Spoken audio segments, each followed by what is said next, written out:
Chou. Chou, j'avais vu. Chou, puis il y a un rat après. Car. Chou. Non, c'est pas rat, non, c'est pas. Il y a ma à la fin, ou chou. Ma. C'est tout à fait Marie, hein. Oui, oui. Avec la même écriture. Celle-là, une fois collée, on peut la déchiffrer, celle-là. Une fois cuite.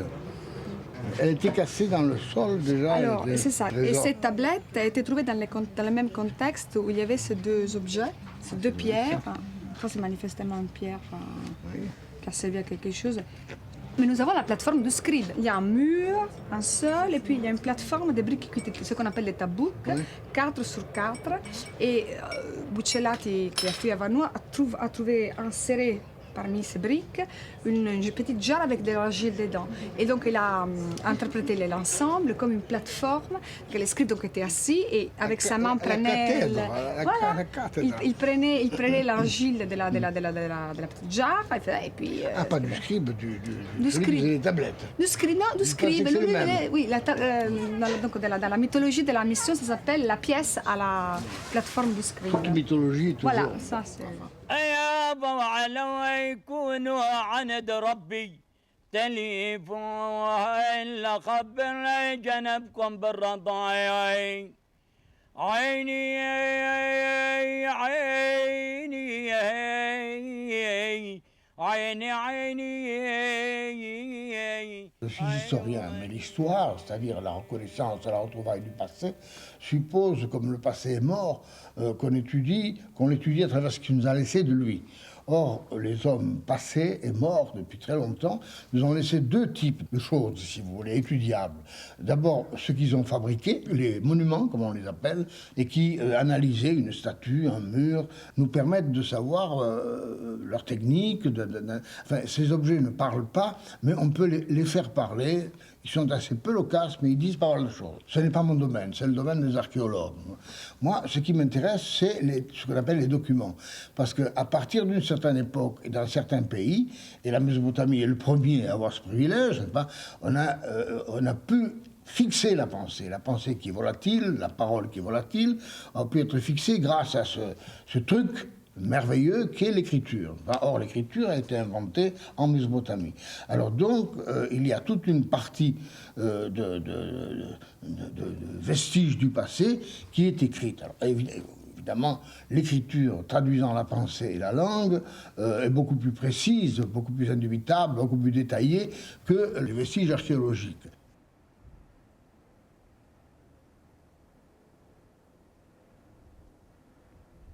Je me suis intéressé tout jeune, et j'ai fait mes études orientées dans ce sens, sur la Bible, la partie de la Bible qu'on appelle l'Ancien Testament, la partie ancienne. Comme tel, j'ai d'abord appris l'hébreu, naturellement, c'est nécessaire, il faut la lire dans son texte, et je me suis dit très vite que derrière la Bible, il y avait quelque chose. En histoire, il y a toujours quelque chose avant. Et que pour comprendre, le propre des historiens, c'est qu'ils remontent les fleuves jusqu'à la source. Pour comprendre la Bible, il fallait donc voir ce qu'il y avait avant. Et avant, je savais ce qu'il y avait. Il y avait la Mésopotamie. Alors j'ai décidé d'apprendre ce qu'on appelait encore un peu à ce moment-là l'assyrien, qu'on appelle aujourd'hui l'akkadien, c'est-à-dire la langue sémitique parlée par les Mésopotamiens, et d'apprendre surtout cette redoutable écriture qu'on appelle cunéiforme, et qui a été inventée et utilisée par les habitants de la Mésopotamie.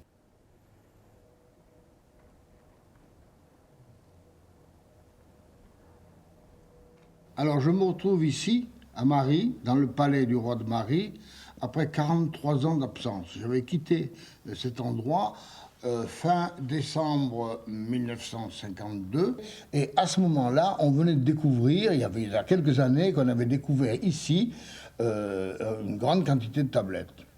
À peu près autour de 15 000 de tablettes cunéiformes, de documents écrits en lettres cunéiformes et en langue akkadienne, qui résumaient donc d'une grosse partie de l'histoire de la mentalité de la ville autour de 1780 avant notre ère.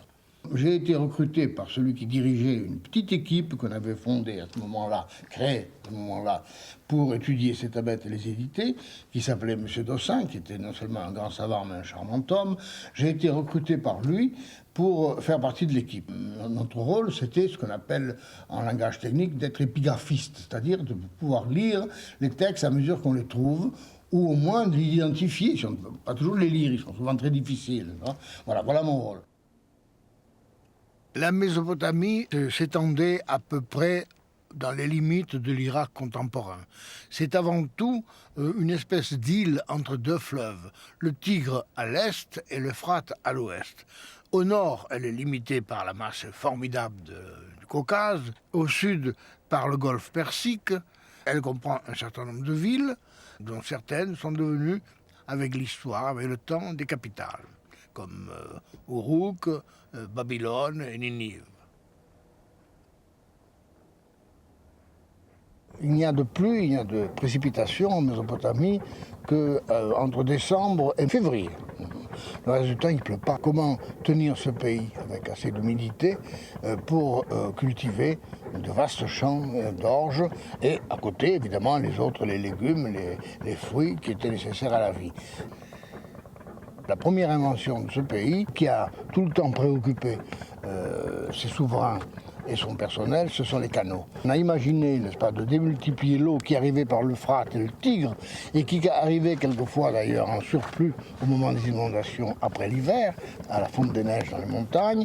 On a démultiplié en quelque sorte cette capacité hydraulique en abouchant à ces fleuves des canaux qui portait l'eau jusque dans le pays, en volume de plus en plus réduit. C'est donc un pays de limon, de terres arables, extrêmement fertile. C'est un pays qui, par sa nature même, est voué d'une part à la culture en grand des céréales, et d'autre part à l'élevage en grand du menu bétail. Alors son économie repose avant tout là-dessus, sa richesse aussi d'ailleurs. Autrement dit, sa nourriture, sa boisson repose avant tout sur les céréales, le pain et la bière, et sa nourriture carnée sur le menu bétail, et ses textiles, c'était avant tout la laine, n'est-ce pas ? Ou bien la laine tissée, ou bien alors la peau du mouton avec ses flocons de laine tannés. C'est le konakès qu'on voit sur les statues sumériennes.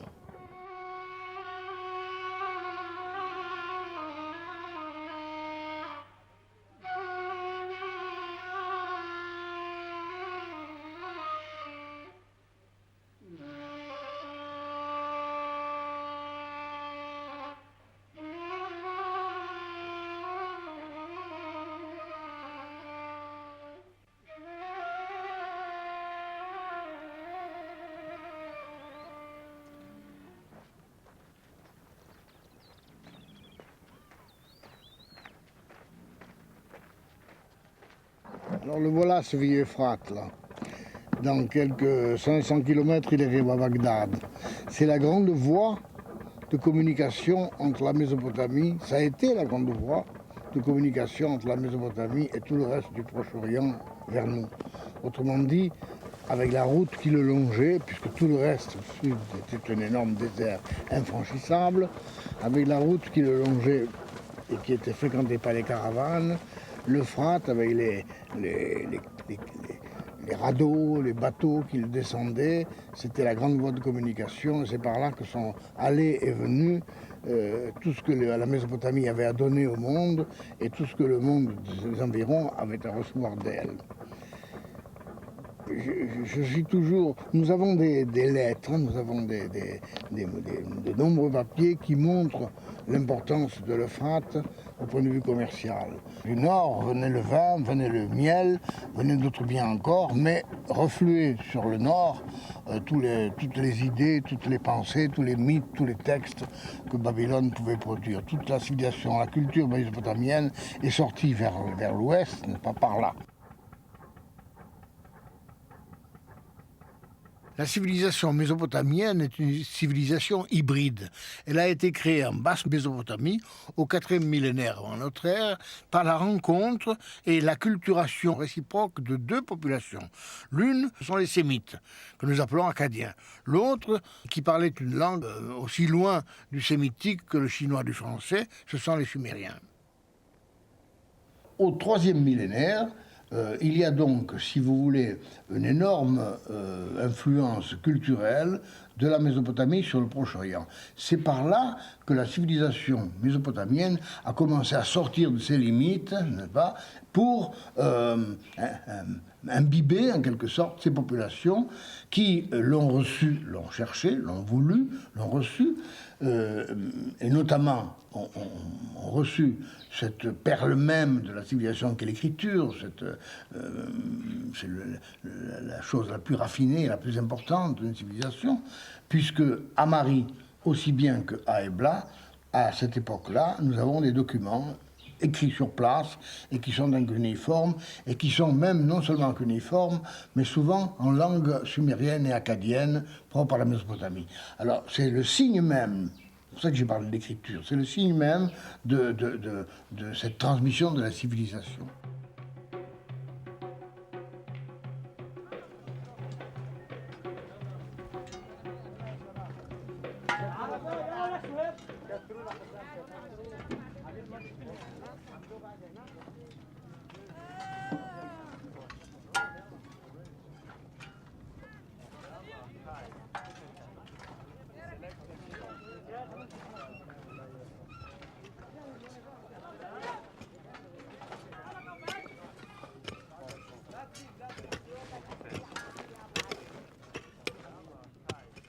Disons, Mari probablement est la plus occidentale des villes typiquement mésopotamiennes. Elle est presque mésopotamienne. Presque mésopotamienne. Et Ebla est au contraire un peu au dehors, disons, de la Mésopotamienne classique, et à mon avis donne même la liaison entre la civilisation mésopotamienne et celle égyptienne. Et on peut, je crois même dans les archives d'Ebla et même dans l'architecture du palais royal d'Ebla, voir même la réaction, disons, des régions autour de la Mésopotamie à cette influence qui a donné, mésopotamienne, qui a donné l'origine vraiment de la civilisation urbaine.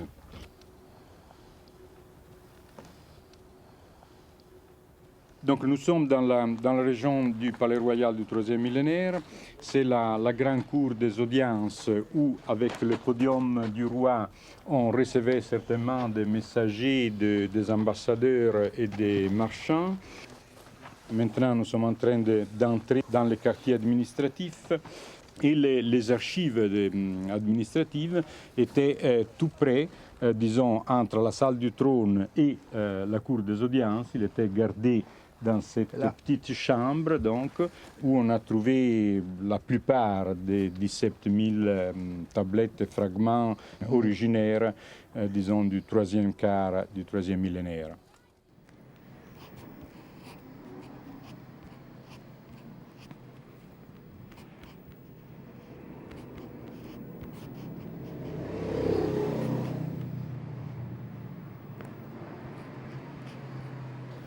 Je suis en train de recopier une tablette cunéiforme.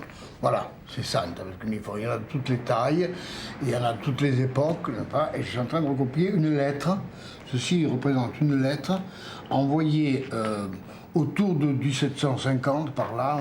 La date n'est pas marquée là-dessus, mais on le déduit de l'écriture. Envoyée par un marchand à son commis, n'est-ce pas, pour lui annoncer qu'un arrivage de vin vient d'arriver au quai de la ville de Sippar et il lui demande d'aller lui en acheter et de le lui apporter à Babylone. Voilà ce que c'est que cette tablette-là. La première façon d'aborder une tablette, c'est de la copier. Bon, c'est pas toujours amusant. Celle-là est relativement facile, elle est bien écrite, elle a une certaine élégance. Il y en a qui sont dans un état épouvantable, elles sont souvent cassées, c'est de l'argile, ça. C'est à la fois solide et friable, seulement. Alors, copier une tablette, c'est déjà digérer un petit peu. L'écriture de Mésopotamie, devenue cunéiforme, a été inventée par les Sumériens.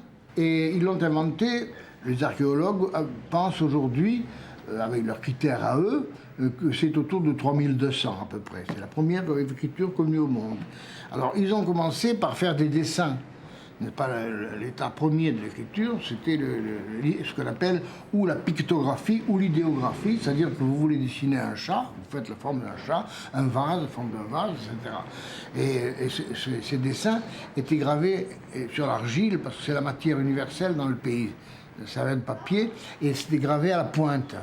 On faisait des traits comme ça. Mais on s'est aperçu au bout de quelques temps, de quelques siècles même probablement, qu'il était plus commode, au lieu de tracer les traits, de les imprimer avec un calame taillé en biseau. Alors quand vous faites ça sur l'argile, ça fait des clous. Hein, les éléments cuniformes, ça vient de là. Enfin, il a fallu en tout, si vous voulez, une cinquantaine d'années de travail pour trouver le secret de cette écriture bizarroïde, compliquée, etc. C'est une longue aventure qui a commencé en 1804 à Göttingen. Il n'y avait rien qui pouvait permettre d'entrer là-dedans. Champollion a eu la chance d'avoir ce qu'on appelle un bilingue, c'est-à-dire d'avoir un texte égyptien à déchiffrer, en hiéroglyphes, et un texte grec à côté, parallèle. Donc il savait d'avance ce qu'il y avait dans son texte égyptien. C'était une aide considérable. Et il pouvait y chercher notamment les noms propres. Quand on déchiffre comme ça un élément suffisamment stable, qui ne change pas beaucoup d'une langue à une autre, sont les noms propres. Nous, en Mésopotamie, nous avions des textes bilingues. Il y avait des textes bilingues, et même trilingues, n'est-ce pas, en colonne, 3 écritures cunéiformes, écrites de la même façon, avec ces clous barbares, n'est-ce pas, comme éléments, mais aucune n'était intelligible. C'était un mystère de partout. Par conséquent, il fallait entrer par hypothèse dans le document. Alors, Grotefend a fait l'hypothèse, premièrement, que les inscriptions qu'il avait sous les yeux, il travaillait en perse, il y avait les mêmes inscriptions, étaient l'œuvre des plus grands rois d'Iran, c'est-à-dire ce qu'on appelle les Achéménides, les descendants de Cyrus le Grand, dont nous savions le nom par les Grecs, et que c'était donc les noms des Achéménides qu'il fallait essayer de trouver là-dedans. Alors il a choisi des inscriptions courtes, sur lesquelles il pouvait raisonner. Il a fait encore l'hypothèse juste, n'est pas que ces inscriptions courtes représentaient une sorte de protocole. Je suis un tel, roi, fils d'un tel, roi, etc. Alors il y avait une alternance de noms propres, n'est-ce pas, dont il pouvait essayer de trouver l'identité par l'énoncé des Grecs, n'est-ce pas, Cyrus, Darius, Xerxès, etc. Et puis il y avait des noms propres, c'est-à-dire Xerxès, roi, fils de... Alors, il est tombé juste, n'est-ce pas, pour les noms propres, ce qui lui a fourni, comme à Champollion, quelques lettres qu'il a mis sous les mots qu'il ne pouvait pas lire, et une fois ou l'autre, il y a trouvé, ou au complet ou presque, des mots iraniens, des mots qui ressemblaient étrangement, qui étaient très proches de l'état le plus ancien de la langue iranienne, qu'on appelle aujourd'hui l'avestique, et qui appartenait à l'indo-européen. Alors, à partir de là, n'est-ce pas, il a ouvert une brèche très mince, mais il est entré. Seulement, il avait accroché le grelot. Et après lui, une poignée de savants, remarquables, parce que c'est pas un travail facile, s'y sont attaqués, n'est-ce pas. Il y avait 3 écritures à déchiffrer. Ils ont commencé par la plus facile, celle qui ne comprenait qu'une quarantaine de signes, qui pouvait être un alphabet, n'est-ce pas, qui est plus facile à maîtriser. Et il y en avait une autre qui en comprenait une centaine, et une troisième qui en comprenait à peu près 500. C'était la plus importante, celle qui se trouvait en Mésopotamie. Alors, cette écriture, au début, n'était pas loin, était fort loin d'être complète, claire et surtout universelle. C'était plutôt une aide-mémoire. Et si il est vraisemblable, d'après les plus vieux documents que nous avons, qui sont, je crois, il y en a 4 ou 5 000 à peu près, c'était des documents administratifs, parce que chacune de ces tablettes porte des chiffres. Et c'est à partir de ce besoin radical, si vous voulez, de mémoriser une comptabilité certainement complexe dans un monde riche, qui produisait beaucoup, où les mouvements de biens étaient fréquents, c'est à partir de là que l'écriture a été inventée. C'est seulement peu à peu, n'est-ce pas, que l'écriture s'est perfectionnée. Et notamment, quand on a découvert que le signe que l'on a utilisé jusque-là pour marquer l'objet, n'est-ce pas, idéographie, pictographie, pouvait être lu, n'est-ce pas, à haute voix, en prononçant le nom de l'objet. Or, en sumérien, il y a pas mal, pas tous les mots, mais il y a pas mal de mots qui sont monosyllabiques. Alors, autrement dit, avec la syllabe du pied, n'est-ce pas, ou la syllabe de la main, par exemple, on lisait le signe chou. On lisait la valeur chou parce que chou veut dire main en acadien. Alors, on est passé au stade phonétique. Pratiquement à la fin du 3e millénaire, on était en pleine possession de l'écriture, on pouvait écrire ce qu'on voulait. Ça, c'est du début du 3e millénaire, ou même peut-être de la fin du 4e.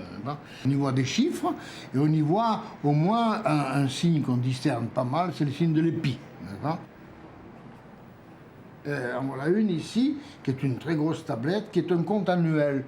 Ces gens-là c'était des comptables absolument extraordinaires. À Marie, par exemple, nous avons des tablettes marquant jour pour jour, chacune pour un jour, ce que le cuisinier est allé chercher dans les magasins pour le repas du roi, en matière de légumes, enfin de végétaux, n'est-ce pas? Mais à la fin du mois, ces tablettes étaient recopiées sur un mémorandum mensuel pour faire la balance. Et ce qui restait en magasin devait coïncider avec... Il y a quelquefois des erreurs de chiffres dont on se demande si elles ne sont pas volontaires. Maintenant, il ne faut pas être mauvaise langue. Il est toujours possible que la manipulation comptable était archaïque. Bien.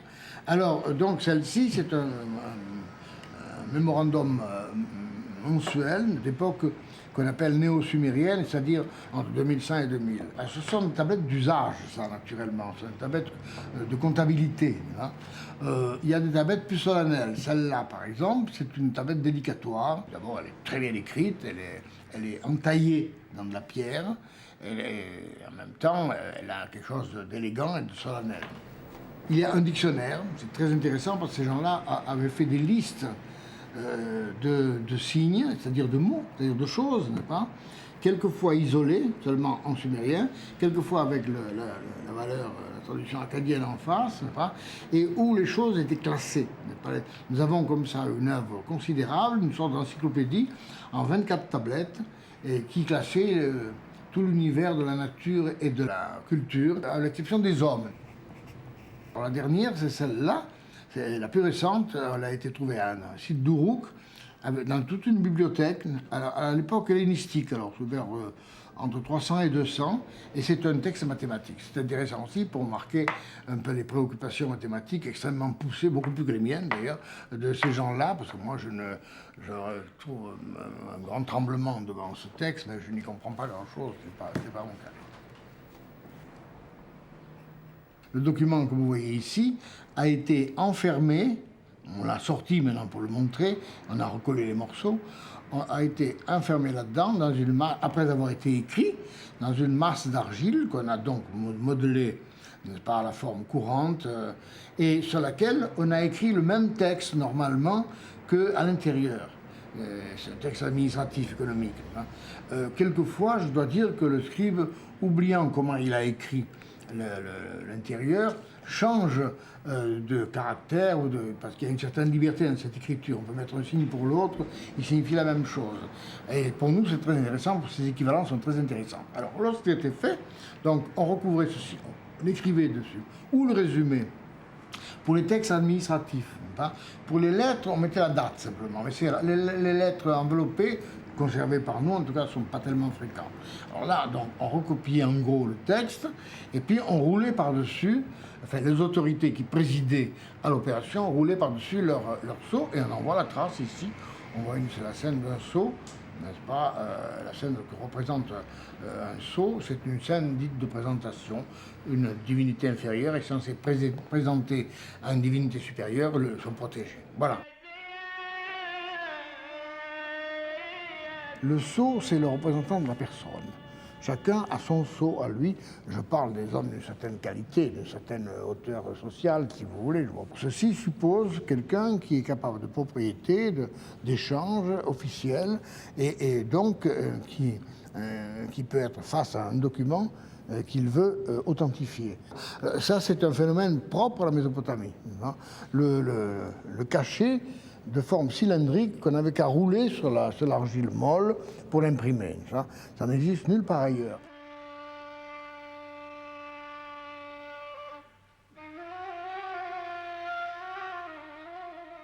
Lire et écrire, c'était une profession comme être médecin, être avocat, etc.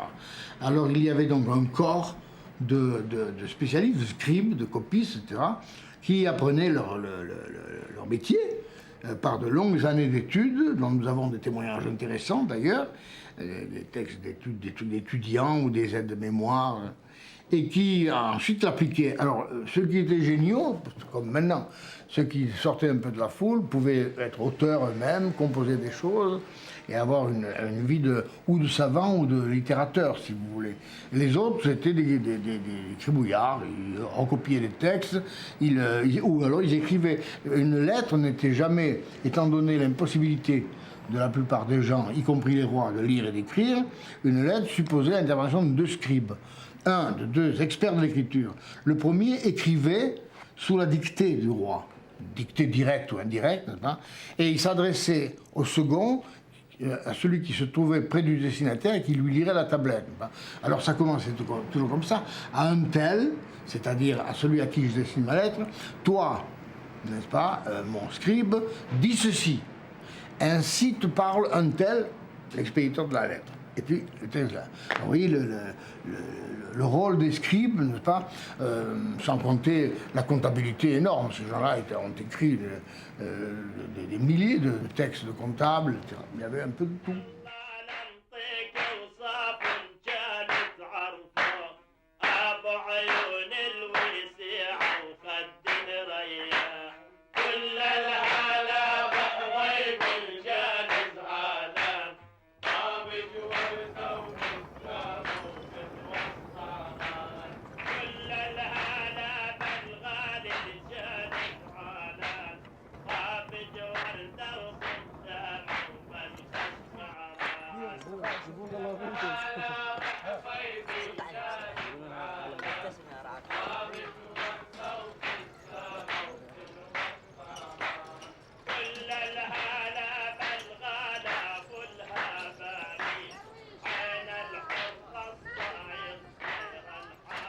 À Marie, comme ailleurs, n'est-ce pas, la société était composée de deux grandes classes. Le mot de classe est à prendre entre guillemets, parce que ce n'était pas du tout la même conception que nous. De grandes catégories, disons, n'est-ce pas, les hommes libres et les esclaves, qui n'étaient pas libres d'eux-mêmes, qui n'étaient pas maltraités comme nous avons l'habitude de penser en prononçant le mot esclave, mais qui étaient dépendants de quelqu'un. Et les hommes libres se divisaient eux-mêmes en deux catégories. La haute catégorie, les gens en place, si vous voulez, les hauts fonctionnaires, et puis le simple sujet. Alors, ce système social était chapeauté et gouverné par un système politique qui était avant tout monarchique, que le souverain s'appelle roi ou gouverneur indépendant, c'était la même chose. C'est un système que j'appelle volontiers pyramidal. Au sommet de la pyramide, le roi, avec tous les pouvoirs, et en descendant de plus en plus bas, des fonctionnaires qui dépendaient de lui et qui le remplaçaient avec son pouvoir délégué dans tous les domaines.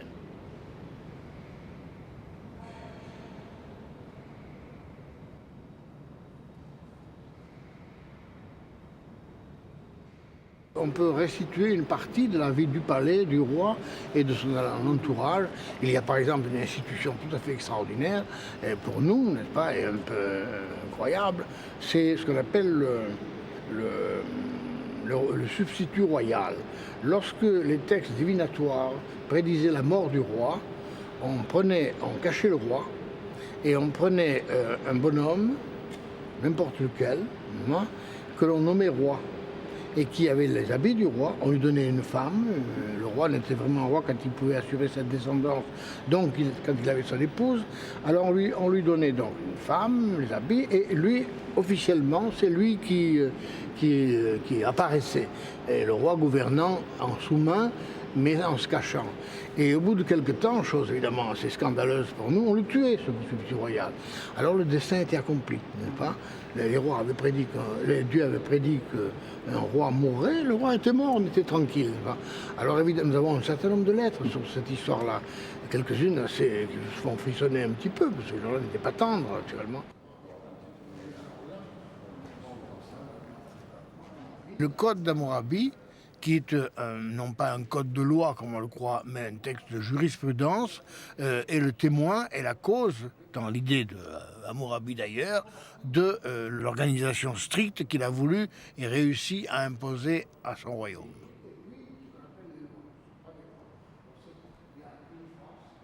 Le relief qu'il y a à la face du code, où on voit un personnage debout, dans le geste de la vénération, il lève le bras, devant un personnage assis, on l'a interprété de la façon suivante. D'abord, on a pensé, le personnage assis, il a la coiffure à cornes, c'est un dieu, n'est-ce pas? Et il remet au personnage debout une baguette et un cercle. Et le personnage debout, n'est-ce pas, il est très vraisemblable. Aucun texte ne nous explique ça, mais on peut le déduire facilement, c'est le roi lui-même. Il reçoit non pas les lois comme on l'a cru autrement, mais il reçoit le pouvoir royal, qui est symbolisé, comme nous le savons par ailleurs, on en a pas mal d'exemples, par ces objets talismans et emblèmes à la fois, qui étaient la baguette et le cercle. Hein. Alors il lui remet ça, autrement dit, Hammurabi tient son pouvoir royal du dieu lui-même. Pas mal de domaines sont abordés, le domaine du mariage, le domaine du vol, le domaine du crime, et il y a même une sorte de tarif de certains métiers, médicaux par exemple. Hein. Dans les textes qui réglementent le tarif des médecins, on accommode le prix, pas, s'il réussit, châtiment s'il rate son affaire, le médecin, à la situation sociale qui existe dans le pays. Alors on vous dit par exemple, le médecin qui a crevé un œil d'un Awilou de la haute classe en l'opérant, on lui crève un œil. C'est ça le talion. C'est pas systématisé, mais là, ça a été employé. Autrement dit, on pouvait s'inspirer de ça. Le médecin qui a crevé un œil à un mouchekenou, il doit payer. C'est une peine pécuniaire. Et le mouchekenou, le médecin qui a crevé un œil à un esclave, doit donner la moitié de la valeur de l'esclave. Voilà. Alors donc, n'est-ce pas, tout ceci, ne sont pas des lois, ce sont des cas réels de jugement, de décisions, de sentences, n'est-ce pas, qui sont mises là-dedans, débarrassées de tous les noms propres dans lesquels elles ont existé, sous lesquels elles ont existé, et qui doivent, dont la variation doit inculquer à celui qui lit le code le sens du droit, il doit pouvoir juger. Il le dit d'ailleurs explicitement à la fin à Hammurabi, c'est pour apprendre à juger.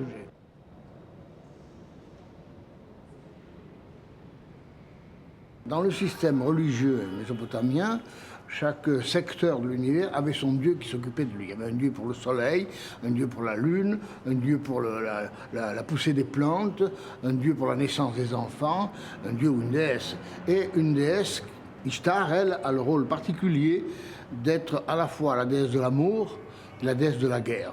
Ou plutôt que de la guerre directement, de la dispute qui amène à la guerre. Alors, il y avait un temple pour elle, à Marie, et on l'appelait la dame du palais, c'est-à-dire la déesse principale du palais. Pendant toute l'histoire mésopotamienne, religieuse mésopotamienne, elle a toujours joué un rôle tellement important que son nom a fini par désigner les déesses en général. Puisqu'il y avait, ces gens-là, il y avait régné une conception religieuse anthropomorphique, c'est-à-dire que les dieux étaient conçus comme les hommes, avec les mêmes besoins, les mêmes défauts, les mêmes qualités, mais en beaucoup plus puissants. Alors, il y a de nombreux mythes la concernant, qui la dépeignent comme une personnalité assez intéressante, parce qu'à mon avis, elle illustre non pas l'amour conjugal, mais ce qu'on appelle l'amour libre, c'est-à-dire l'amour en dehors de toute obligation familiale, qui existait naturellement chez ces gens. Les deux existaient. Elle n'a jamais été ni épouse ni mère. Elle est libre de son corps, si on peut dire, et elle en profite largement. Les mythes le décrivent quelquefois d'une façon presque croustillante. Mais Gilgamesh ouvrit la bouche, prit la parole et s'adressa à Ishtar la princesse. « Combien devrais-je te payer si je t'épouse? Te faudra-t-il pour ton corps parfums et garde-robes? Devrais-je te nourrir d'une chair divine et te désaltérer de breuvages royaux? Non, je ne veux pas de toi pour épouse, car tu n'es qu'un fourneau qui s'éteint au froid. Pas un de tes amants que tu aurais aimé toujours, pas un de tes favoris qui aurait échappé à tes pièges. Viens ça, que je te récite le triste sort de tes amoureux. » Cette position de déesse de l'amour libre c'est-à-dire de la liberté du désir, si vous voulez, la met, si vous voulez, en état de provoquer des guerres. C'est elle qui fait battre les hommes. Elle introduit la rivalité et par là, elle introduit la guerre. Mais elle avait aussi un autre aspect, naturellement. Elle était déesse, elle était patronne, elle était souveraine, elle était invoquée. Et son nom, encore une fois, a servi, tellement elle était célèbre, a servi à désigner les déesses en général.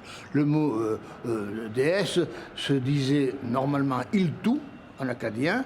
On a pu dire Ishtar, de telle déesse. Sa présence à Marie ne nous étonne pas. C'était évidemment, elle a eu un grand rôle chez les Sémites, et c'est elle que nous retrouvons plus tard, c'est Ishtar, avec ses capacités, sous le nom d'Aphrodite en grec et Vénus en latin. Anzou labourait le ciel de ses serres. La tempête frappait la terre, interrompant sa rumeur comme l'on brise un pot. Et le déluge déchaîné, l'anathème passa comme la guerre sur les hommes. En 1870, quand on venait de retrouver, au bout de 50 ans de travail, ça vaudrait bien quelque chose, c'est une très belle aventure, le secret des cunéiformes, on a commencé à déchiffrer les tablettes qu'on trouvait là-bas. Et un des premiers déchiffreurs, un des premiers assyriologues, comme nous disons, est tombé sur un texte qui reproduisait le déluge biblique et qui était antérieur. Alors évidemment, ça a bouleversé complètement l'idée qu'on se faisait de la Bible, le plus vieux livre du monde, etc. La cause du déluge, c'est la suivante. Les dieux ont besoin des hommes. Au début, ils travaillent. Les dieux ressemblent aux hommes. Donc ils ont les mêmes besoins que les hommes. Il faut qu'ils mangent, qu'ils se vêtent, qu'ils fassent des maisons, etc. Et ça, comme ils sont seuls, ils sont obligés de le faire eux-mêmes. Bon, un beau jour, ils en ont marre et ils font la grève. La grève, hein. Il n'y a pas le mot, mais ils jettent au feu leurs outils et ils vont en délégation chez leur grand patron, le roi des dieux, le dieu Enlil, hein, et ils disent qu'ils ne veulent plus travailler. Alors évidemment, une panique effroyable, parce que s'ils ne travaillent plus, on va mourir de faim. Alors c'est à ce moment-là que le dieu intelligent, le dieu Ea, n'est-ce pas, trouve le moyen de parer à la crise en inventant un ersatz des dieux qui est l'homme. Alors cet homme, il le fait d'argile, et il y mélange le sang d'un dieu de second rang tué par la circonstance. Alors les hommes, donc ainsi mis au monde, commencent à travailler, ils n'ont pas de maladie, ils n'ont pas de mortalité infantile, n'est-ce pas? Et chaque fois qu'ils couchent ensemble, ils font des enfants en pagaille, ce qui fait que le monde est surchargé d'hommes et fait un vacarme absolument épouvantable, si bien que le dieu Enlil ne peut plus dormir. Alors, il s'en plaint, et comme il n'est pas très malin, c'est d'ailleurs intéressant qu'il y ait cette critique du pouvoir royal, comme ça, comme il n'est pas très malin, il décide de décimer les hommes, il leur envoie l'épidémie. Mais il ne se rend pas compte que l'épidémie peut très bien ne pas s'arrêter, que ça peut être la fin des hommes. Alors le dieu Enlil, Ea, n'est-ce pas, qui voit le danger, lui qui est très malin, s'arrange pour que les hommes échappent à l'épidémie. Alors, le potin, la vie recommence, et avec elle le potin, et Enlil, toujours furieux, envoie cette fois-ci la sécheresse et la famine. Et Ea les en tire. Alors à la fin, excédé complètement, d'insomnie en même temps, enfin pas très malin non plus, le roi des dieux, Enlil, décide d'anéantir, non pas de décimer, mais d'anéantir les hommes par le déluge. C'est-à-dire par une catastrophe qui a dû arriver en partie là-bas et qu'on a magnifiée pour en faire un événement cosmique, à savoir des pluies ou des fontes de neige très abondantes qui font monter le fleuve et qui inondent ce pays. Alors le déluge éclate, avec un héros qui porte à la fois deux noms. Il s'appelle Nutanapishtim, ça veut dire j'ai trouvé ma vie, vous allez voir pourquoi. Il s'appelle aussi Atrahasis, super sage. Alors ce héros du déluge survit au déluge par le même procédé que dans la Bible. Le Dieu lui suggère de se faire un bateau insubmersible dans lequel il mettra tous les animaux. Et puis le déluge éclate, et lorsque c'est fini, il sort de son bateau. En hébreu, c'est l'arche. En acadien, c'est le bateau. Alors, il sort de son bateau, et puis il commence par accomplir son devoir de serviteur de Dieu. Il offre d'abord de quoi manger aux dieux, un repas aux dieux. Et à ce moment-là, le dieu Enlil, toujours le roi des dieux, qui décidément n'est pas très malin, n'est-ce pas, s'aperçoit, après avoir mangé le repas, n'est-ce pas, parce qu'il avait faim, ils ont tous faim, les dieux, s'aperçoit que ces ordres n'ont pas été exécutés. Il y a un homme qui a réchappé. Alors il commence par faire une colère terrible, et on le calme, et porte remède à la situation en introduisant la mortalité, non pas à 1000 ans ou 2000 ans ou davantage, mais à 100 ans au maximum, comme maintenant. Et les dieux, pour récompenser le héros de déluge, l'immortalisent. Voilà le récit qui se trouvait bien à sa place dans le mythe du super sage. Lorsque les gens de la Bible, les auteurs de la Bible, ont eu vent de ce folklore qui prenait vraisemblablement pour une histoire réelle, on leur a raconté ça, ils l'ont enregistré là-dedans, et ils ont... mais ils ne pouvaient pas l'enregistrer tel qu'il avait reçu. Parce que Yahvé ne dort pas, leur Dieu ne dort pas, il n'a pas besoin de manger, de boire, il n'a pas besoin de travail. Alors, et en même temps, n'est-ce pas, ils ne pouvaient donc pas introduire l'insomnie divine comme motif du déluge. Alors ils ont introduit quelque chose de conforme à la mentalité de la Bible, qui n'est pas seulement monothéiste, n'est-ce pas, mais qui est aussi moral, n'est-ce pas. Alors ils ont introduit, Dieu s'aperçoit que l'homme est corrompu. Pas qu'il n'est pas bon, qu'il n'est pas comme il voudrait qu'il soit, qu'il n'a pas de bonne conduite, et comme tous les hommes en sont là, il veut les détruire.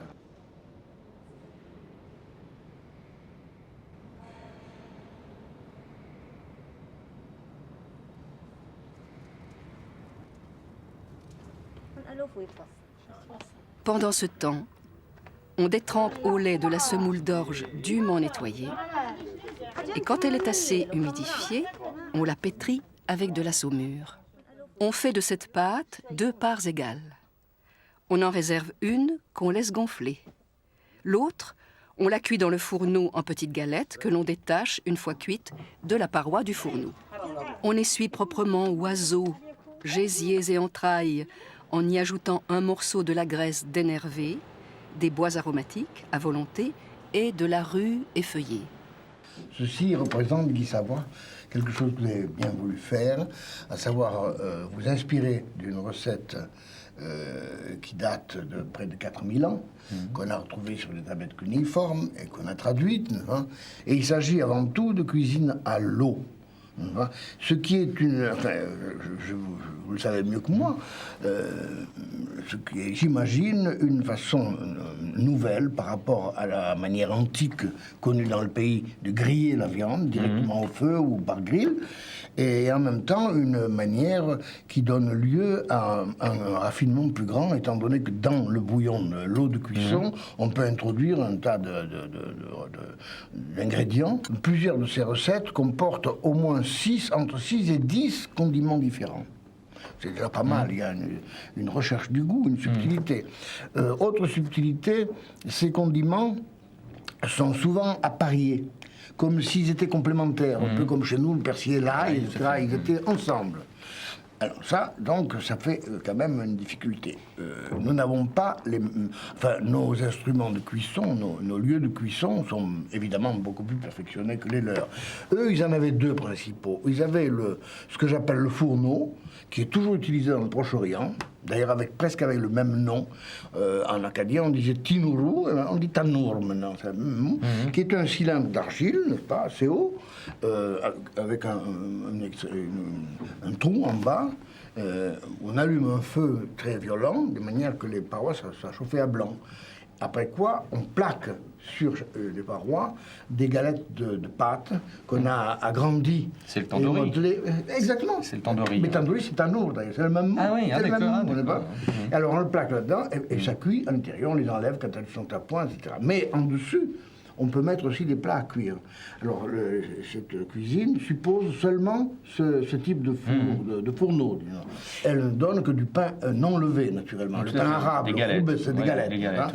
Mais il existait aussi du pain levé. Et il était nécessaire d'utiliser le four à coupole.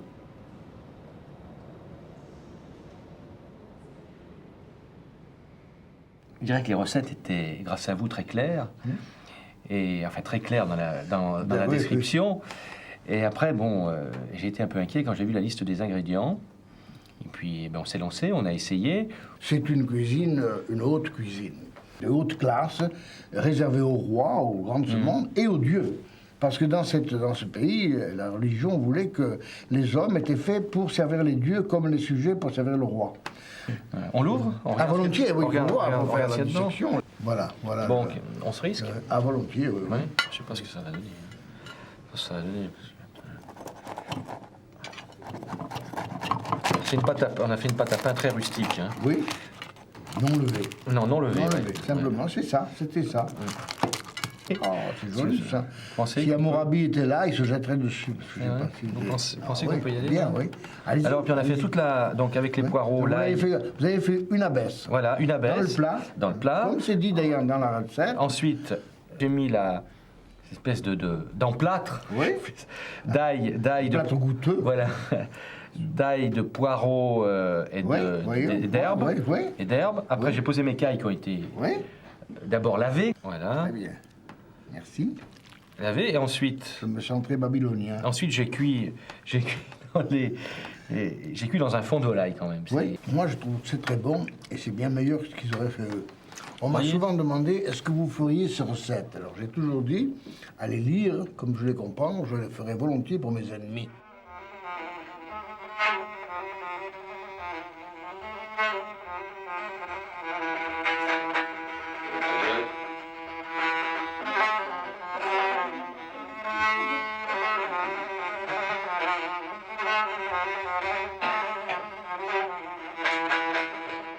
Les anciens Mésopotamiens ont beaucoup écrit, mais ils n'ont pas écrit que des textes utilitaires comme ça. Ils ont fait de la littérature. Et l'épopée de Gilgamesh est écrite vers 1750 à peu près, et la plus vieille épopée que nous connaissions. Gilgamesh, n'est-ce pas, est un roi célèbre, extrêmement tyrannique, et les dieux, pour le calmer, lui produisent une créature analogue à lui, aussi puissante que lui, un géant comme lui, qui s'appelle Enkidu, est né dans le désert, il est sauvage. Pour le civiliser, il a l'idée de lui envoyer une courtisane qui lui fait l'amour, ce qu'il n'avait jamais fait qu'avec des bêtes, et qui le convertit, qui l'humanise en quelque sorte par là, et qui l'amène à Uruk. À Uruk, après un début de rapport assez tumultueux, ils se battent tous les deux, et ils ne peuvent pas se supporter, ils tombent dans les bras l'un de l'autre, ils deviennent des meilleurs amis, des frères. C'est comme tel que Gilgamesh va l'amener dans une grande entreprise, n'est-ce pas, qui, par la route euphratienne, s'en va jusqu'à la montagne des Cèdres, au Liban, pour trouver prendre ce bois précieux d'abord, qui manquait totalement en Mésopotamie. Il se heurte là à un monstre qui s'appelle Humbaba et qui est terrible, qui est redoutable et qui garde les cèdres, qui empêche de les prendre. C'est un bien sacré. Il le tue, il lui coupe la tête.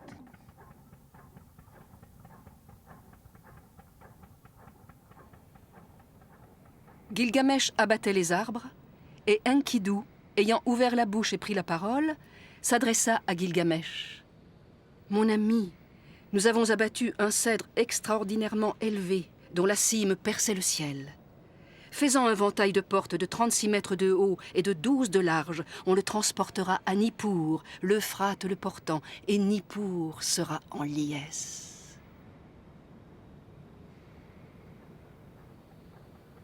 Et au sommet de leur gloire, au moment où on célèbre à Uruk une grande fête pour chanter leurs louanges, les exalter, et où chacun dit le plus fort c'est moi, le plus beau c'est moi, n'est-ce pas? Pendant la nuit, les dieux tiennent conseil et décident la mort d'Enkidu. Enkidu est condamné. Il est condamné par les dieux, n'est-ce pas? Il a tué Humbaba, ce que les dieux ne voulaient pas. Il a fait un certain nombre de choses avec Gilgamesh, mais c'est lui qui doit périr. Et finalement, on décrit son déclin et sa mort. Quand il meurt, Gilgamesh se refuse à cette mort-là. Il le garde contre lui et, dit-il, il le garde jusqu'au moment où les vers lui tombent du nez. Il ne veut pas donner ce corps. Il espère qu'il sera vivant encore. Mais finalement, il faut bien l'enterrer. Alors à ce moment-là, ayant perdu son meilleur ami, la moitié de lui-même, complètement désespéré, il lui reste un espoir quand même. Il veut se débarrasser de la mort. Il veut trouver l'immortalité, la vie sans fin. Alors pour cela, il sait qu'il y a au bout du monde le héros du déluge qui était un homme et qui a été rendu immortel par les dieux. Il va le trouver pour lui extorquer son secret, pour savoir pourquoi lui ne pourrait pas devenir immortel. Le héros du déluge, en réponse à sa question, lui explique ce qu'il a fallu de catastrophes cosmiques, le déluge entier qui a fait périr l'humanité pour qu'il en soit là. Alors il se résigne. Il se résigne et il rentre chez lui, la tête basse, l'oreille basse, si vous voulez, mais décidé à mener, à faire ses devoirs de roi, à mener sa vie d'une façon glorieuse et utile. Alors c'est à la fois une grande leçon d'histoire, de poésie, telle que la pouvaient sentir ces gens-là. Ça nous fait communier à leur sentiment du beau, n'est-ce pas, du grand. Et c'est en même temps une leçon morale, en quelque sorte. Tout est résumé là-dedans. On y trouve tout, à peu près. Quand on la lit, on peut y découvrir une vision de la vie mésopotamienne et de l'originalité de cette civilisation.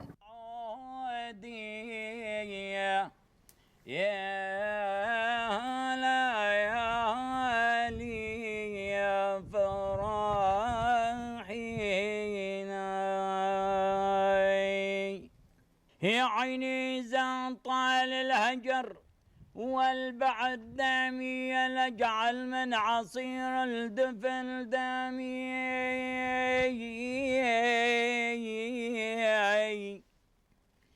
عيوني ولي طرفا سقيم الدمع دامي فؤادا لم نزباد ودمعي عيني عيني